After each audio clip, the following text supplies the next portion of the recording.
Hello and welcome back to Exothermic Plays Games. I'm Exothermic and the date today is Monday, August 5th, 2024. I've been doing a countdown of my favorite video games of all time through each day of the year, and coming in at number 149 is Arkham Origins.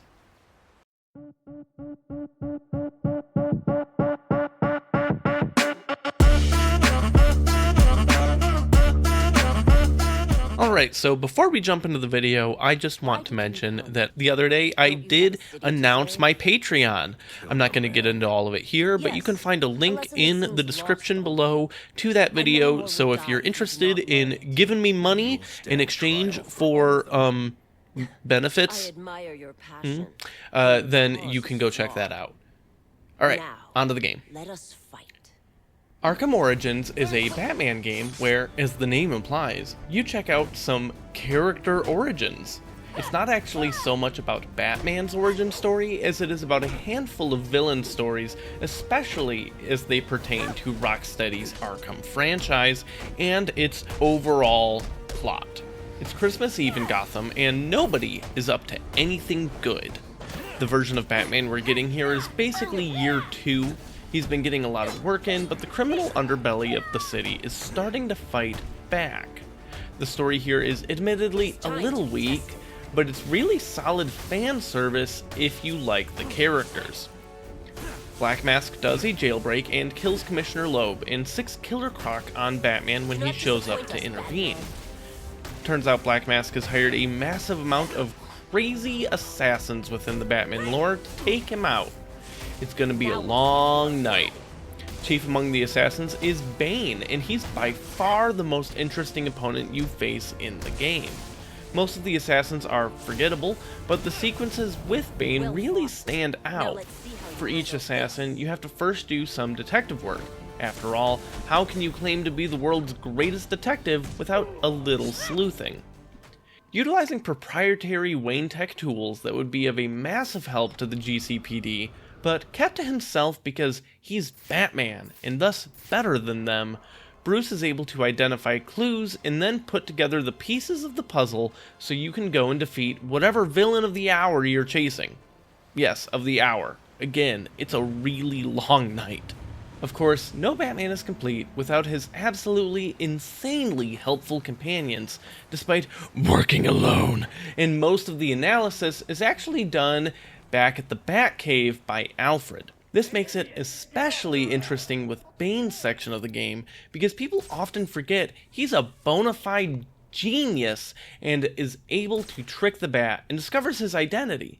The only emotionally compelling part of the narrative is, to me, when Bane shows up to the Batcave and absolutely beats the shit out of Alfred. The real driving force behind the game is the Joker, which I suppose is interesting, but at the time that I played this, I was just pretty jokered out. This game came out in 2013, but it sat in my backlog for a long time, and I didn't play it until downtime in the pandemic. While this isn't a new idea, DC had been pushing Joker really hard in all of the branding and merchandise and films and just absolutely everything in their entire multimedia empire for so long, I grew kind of numb to the character. On top of that, I was kind of looking forward to an Arkham game not built around the Joker after the climactic ending to Arkham City, and at first, Origins seemed to be that game. And then it wasn't. With such a glowing review of the story for the game, how did it crack the top 150 games on the list? Because you're Batman, and being Batman is awesome. Most of the game consists of going around Gotham and beating criminals to a pulp with your bare fists. Although sometimes it's not bare fists, because you can wear these electrocution gauntlets and you get to shock them, and it's, you're not killing them. You're not. I mean, you're just crippling them for life, and they'll eat through a tube, but you're not killing them. The combat itself does of course have a lot of punching, but there's lots of stealth and gadgets too. The melee combat is pretty simple. Left click a whole bunch to punch and whatnot, right click when an icon appears above your head, and dodge when there's a different icon above your head. You can use things like your batarangs and grappling hook to really mess with people, or a tech like your disruptor to deal with those pesky guns. The real highlight of the combat, however, is the story missions.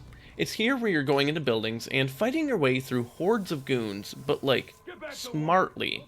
Each area has loads of ways for you to sneak around, from vents to grappling hook areas to different interconnected rooms. Thanks to your proprietary tech, you can easily see through walls and set up traps, like putting explosive gel on one side of a thin wall, then remotely detonating it when someone comes close to you.